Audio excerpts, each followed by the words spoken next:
Selamat pagi Bapak Ibu.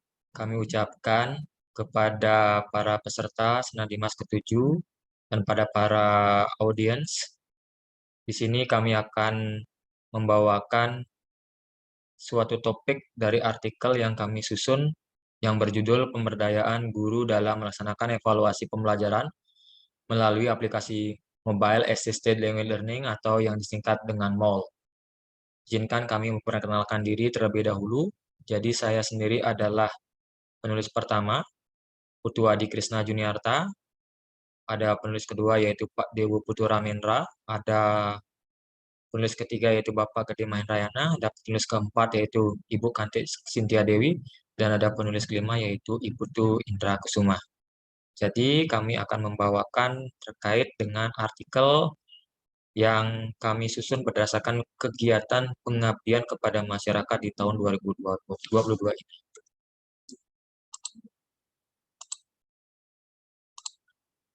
Suatu pembelajaran adalah suatu proses di mana proses itu haruslah interaktif, inspiratif, menyenangkan, menantang, memotivasi peserta didik untuk berpartisipasi aktif serta memberikan ruang yang cukup bagi prakarsa, kreativitas, dan kemandirian sesuai dengan bakat dan minat peserta didik. Kemajuan suatu pembelajaran dibarengi dengan kemajuan era dan juga dibarengi dengan kemajuan teknologi, di mana teknologi ini akan dapat membantu suatu proses pembelajaran dan akan dapat membantu para instruktur maupun peserta didik dalam mencapai yang menjadi tujuan dari suatu pembelajaran. Adapun peran teknologi pada pembelajaran dapat dilihat sebagai berikut.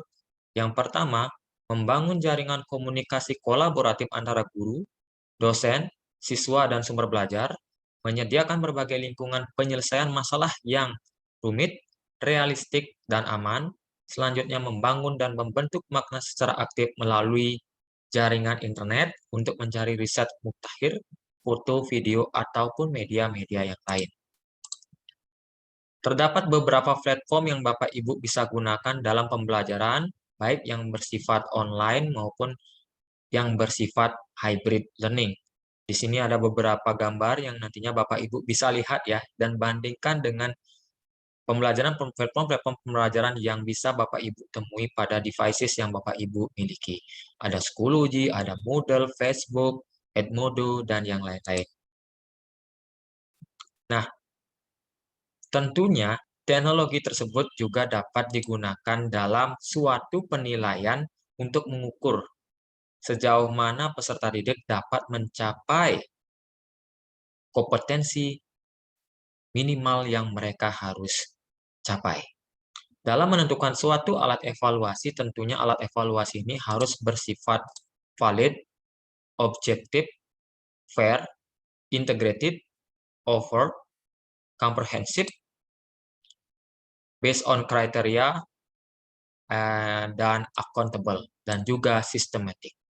Jadi apabila aspek-aspek ini sudah terpenuhi, itu artinya Bapak Ibu sudah bisa melakukan penilaian secara baik dan benar. Ada 3 jenis penilaian yang mungkin Bapak Ibu sudah lakukan ya selama ini. Ada yang namanya assessment of learning, ada yang namanya assessment for learning, ataupun assessment as learning. Nah, pada pengabdian yang kami lakukan, kami memperkenalkan yang namanya suatu aplikasi disebut dengan Mobile Assisted Language Learning yang disingkat dengan MAL. Jadi MAL adalah berkaitan dengan pemanfaatan teknologi mobile dalam mengakses materi belajar mengajar dan melakukan interaksi antara guru dan siswa. Dalam aplikasi MAL juga tersedia beberapa pilihan untuk melakukan aktivitas pembelajaran dan untuk pembuatan soal, kuis, atau tes secara online. Dengan aplikasi ini, instruktur, guru, maupun dosen dapat menyusun berbagai bentuk soal dan memiliki level yang berbeda, mulai dari bentuk soal pilihan ganda, benar, salah, true, false, penjodohan atau matching, pengisian kata rumpang atau fill in the blank, dan juga jenis-jenis tes yang lainnya. Kegiatan pengabdian yang kami lakukan ini memperkenalkan atau melatih guru-guru, khususnya di SMK Negeri 1 Sawan, dalam pengaplikasian atau pengimplementasian atau penggunaan MOL sebagai alat evaluasi yang bersifat online atau berbasis online. Nah, SMK Negeri 1 Sawan merupakan SMK negeri yang berlokasi di Desa Menyati, Kecamatan Sawan, dan berada pada Kabupaten Buleleng, Provinsi Bali. Nah, analisis situasi yang sudah dilakukan di sana, jadi kami bisa melihat bahwa terdapat beberapa permasalahan yang timbul yang dimiliki oleh para instruktur ataupun guru yang berada di sana yang berkaitan dengan penyusunan alat evaluasi bersifat atau berbasis online. Pertama, rendahnya pengetahuan guru dalam merancang alat evaluasi dalam bentuk sistem online. Kedua, rendahnya kemampuan guru dalam mengaplikasikan teknologi khususnya dalam melakukan penilaian pembelajaran. Yang ketiga, para guru belum mengetahui program atau software yang baik untuk dapat digunakan dalam mengembangkan tes berbasis online. Sementara di SMK Negeri 1 Sawan tersebut, guru-guru hanya masih menggunakan tes berbasis paper base.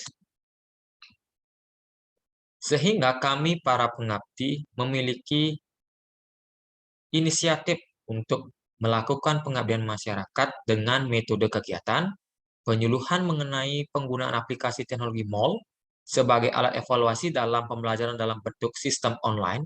Yang kedua, pelatihan dan pendampingan mitra, yaitu guru-guru di SMK Negeri 1 Sawan, dalam memilih program atau software yang baik untuk digunakan dalam mengembangkan tes berbasis online, yaitu melalui aplikasi MOL. Pelatihan dan pendampingan mitra pengguna menggunakan aplikasi MOL dalam melakukan penilaian pembelajaran. Jadi metode kegiatan ini kami lakukan untuk membantu permasalahan yang dihadapi oleh guru-guru di SMK Negeri 1 Sawan.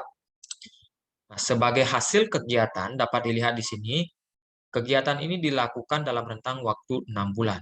Nah, hasilnya apa? Pertama, peningkatan pengetahuan dan keterampilan dalam menyusun tes berbasis online yang dapat digunakan untuk meningkatkan efektivitas dan efisiensi dalam proses evaluasi pembelajaran di SMK Negeri 1 Sawan. Yang kedua, peningkatan pengetahuan dan keterampilan dalam menyusun tes yang lebih inovatif dan bervariatif, sehingga menumbuhkan semangat bagi siswa dalam melaksanakan kegiatan evaluasi. Yang terakhir, tumbuhnya semangat untuk menyusun tes secara mandiri dengan memanfaatkan teknologi dan tidak bergantung lagi pada lembar kerja siswa biasa. Dari sini kita bisa menyimpulkan bahwa pelatihan dan pendampingan atau kegiatan pemberdayaan guru yang kami lakukan melalui program pengabdian kepada masyarakat memberikan dampak yang positif bagi para guru, instruktur, dan juga pemangku kebijakan yang ada di SMK Negeri 1 Sawan. Ya, sekian yang bisa kami bawakan terkait dengan artikel yang kami susun pada atau artikel yang kami publikasikan pada kegiatan Senadimas Seminar Nasional Pengabdian pada Masyarakat yang ke-7 di tahun 2022. Terima kasih atas kesempatan yang diberikan untuk memaparkan materi ini, dan terima kasih pada para audiens yang mungkin menonton video yang kami rancang ini. Dan apabila ada pertanyaan-pertanyaan terkait dengan kegiatan yang kami lakukan terkait dengan artikel yang kami sudah susun, bisa mengkontak kami secara langsung. Akhir kata, terima kasih. Mohon maaf apabila ada kata-kata yang kurang berkenan, dan juga mohon maaf apabila ada informasi yang belum maksimal disampaikan pada kegiatan ini. Terima kasih dan sampai jumpa pada kesempatan selanjutnya.